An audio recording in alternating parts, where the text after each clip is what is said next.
ہمارے سامنے یہ نمبر لکھا ہوا ہے 0.15 اور ہمیں اس نمبر کو کسر کے روپ میں لکھنا ہے، جی یعنی کہ فریکشن میں لکھنا ہے۔ تو یہ ہم کیسے کریں گے؟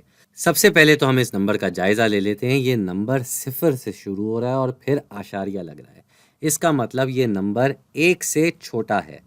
اب اشاریہ کے بعد اگر ہم دیکھتے ہیں تو 10ویں کی قطار میں 1 لکھا ہوا ہے، اس 1 کا مطلب ہے کہ یہ 1/10 کے برابر ہے، جی یہ 10ویں کی قطار میں ہے اس لیے بٹا 10 ہوا، 1 لکھا ہوا ہے اس لیے 1/10۔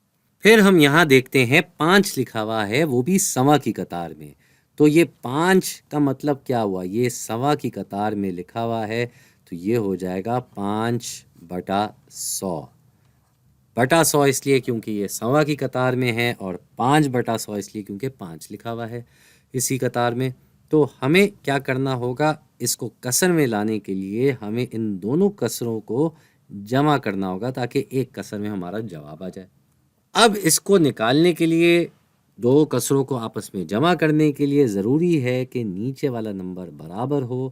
نیچے والا نمبر برابر کرنے کے لیے ہمیں کیا کرنا ہوگا؟ اس 10 کو 100 بنانا ہوگا، یعنی کہ اسے ہمیں 10 سے ضرب دینا ہوگا، نیچے بھی اور اوپر بھی۔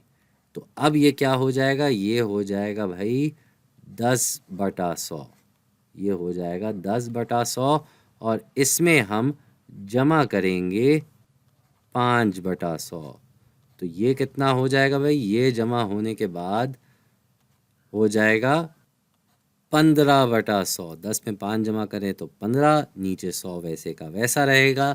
اب یہ کسر آ تو گئی ہمارے پاس، لیکن یہ اپنے منفرد روپ میں نہیں ہے، یعنی کہ ابھی بھی اس میں کچھ گنجائش ہے۔ کوئی ایک ایسا نمبر ہے جو ان دونوں میں جاتا ہے، جن کے پاروں میں 15 بھی آتا ہے اور 100 بھی آتا ہے۔ ایسا نمبر ہے نمبر 5۔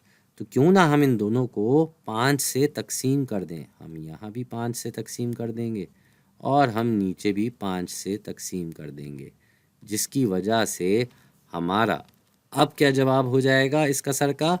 یہ کسر اپنے منفرد روپ میں آ جائے گی اور اس کا اب جواب ہو جائے گا 15 کو 5 سے تقسیم کریں تو 3 آتا ہے، اور 100 کو 5 سے تقسیم کریں تو 20 آتا ہے، یعنی کہ ہمارا جواب ہو گیا 3/20۔